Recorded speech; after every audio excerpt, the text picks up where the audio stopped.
Hey, what's up guys? It's your boy Corey Lanier here, and I'm back again. It feels good to see you guys. I haven't really made a video on this channel in I think about 2 or 3 weeks.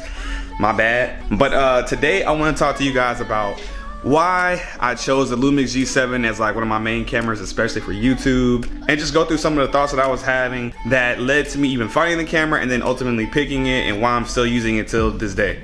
And chances are, if you're watching this video, it's probably because you're going through that same thought process right now as well, and maybe some of my thoughts, and if I could share how it went with me, maybe it can help you make your decision as well.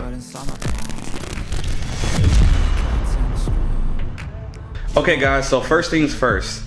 I was looking for a camera that was in my budget, in my price range, and my price range at the time when I bought this camera about 1.5 years ago was really only about $500. I didn't want to go too much higher than that. I was kind of willing to maybe go up to $600, but at that time, for what I was looking to do, which was make these videos or just make YouTube in general, I really only needed a camera that was about $500. And at that time, there was really no cameras really in that price range. The Lumix G7 was like one of the only cameras I could find that was like legitly under $500 at that time. So one of the main cameras that I was looking at getting was the Canon M50. The Canon M50 really pretty much was like the camera that I really wanted because it just had everything, all the features I wanted, or that I thought I wanted at the time. It had the autofocus that everyone says was really good. I had a friend that let me use his camera one day when we were shooting some content, and I just loved the way the camera was working. So I kind of made up in my mind that I was gonna get that camera. But for some reason, that camera's popularity started to go up, and so since it got so much popular, the price went up as well. Because at Best Buy, when I saw it on sale one time, the camera was only like $500. But by the time I was actually able and ready to make my purchasing decision, the camera had went up to like $650, almost $700. So to be honest with you, that was one of the like main determining factors that led to me even looking up different, like, oh yeah, there's a rooster next door. But to be honest with you, that was one of the main determining factors that led to me even starting to do research on other cameras, like the alternate cameras other than the M50 in the first place. So I think I did like a quick Google search, and I found that there was this camera called the Lumix G7 that a lot of people were comparing to the M50. Now I'm not sure what other like YouTubers you guys follow on YouTube, but there's this guy named Potato Jet. He's always doing a bunch of different camera reviews, and I saw him compare the M50 to the Lumix G7 in one of his videos, and that ultimately got me thinking, well, if he's comparing that camera to the M50, maybe it's similar to the M50. So then that kind of ended up leading me to the next topic that I want to bring up, is what did I actually need the camera for? And ultimately, I know I just wanted to make content for YouTube, Instagram, stuff like that.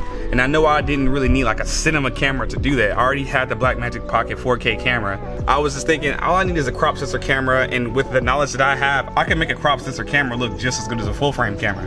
So ultimately, I made up in my mind I needed a crop sensor. I started checking out the Lumix G7, and everything seemed great. It could shoot in 4K. It takes nice photos. I could upgrade the lenses. There's plenty of lenses in the Lumix line. They can give you what you're looking for, and Panasonic lenses aren't even really that expensive. So after putting 2 and 2 together, I realized that the Lumix G7 doesn't really seem like it's that bad of a choice. So after that, it was just more of like, how cheap can I find this camera? What I ended up doing was I went to bestbuy.com. I started looking up like open box specials just to see if they even had a Lumix G7 in the open box. They did. They actually had one for like $430, which means that it was ultimately directly in my budget. I was actually saving like 70 bucks, but the camera was like an hour away from where I was actually located at the time. So I ended up looking up the address to that Best Buy, and just on a random day when I was off work, I finally got in the car and drove an hour out, went and bought the camera. It was used, so I kind of felt like I was taking a gamble, but when I took out the box and started using it, it was a perfect fit. Now I love the camera, and I make videos about it all the time. I didn't expect that this channel would kind of like become a Lumix G7 channel, which it kind of is. I do plan on expanding and doing more cameras in the future, but yeah, I'm having fun with it. But I just wanted to share my thoughts on how I ended up buying this camera, because I see it comments every now and then under my videos like, would you get this camera over this camera? Would you get this camera over that? Ultimately, I think it's kind of preference and a mix of what exactly that you're looking for a camera to do for you.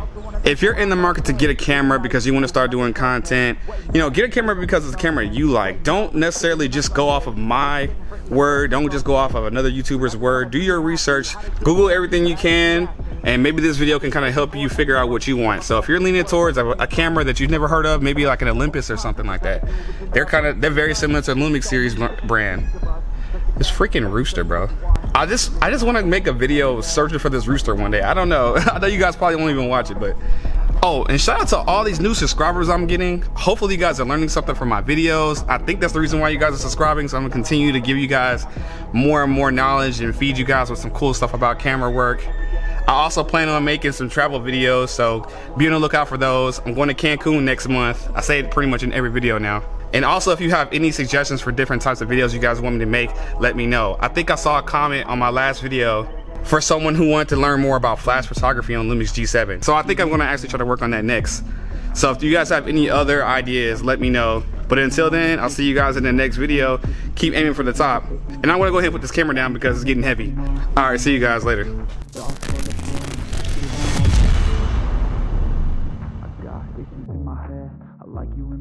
But you keep me on red, oh, everything is like a test. I better not text or I'll come off desperate.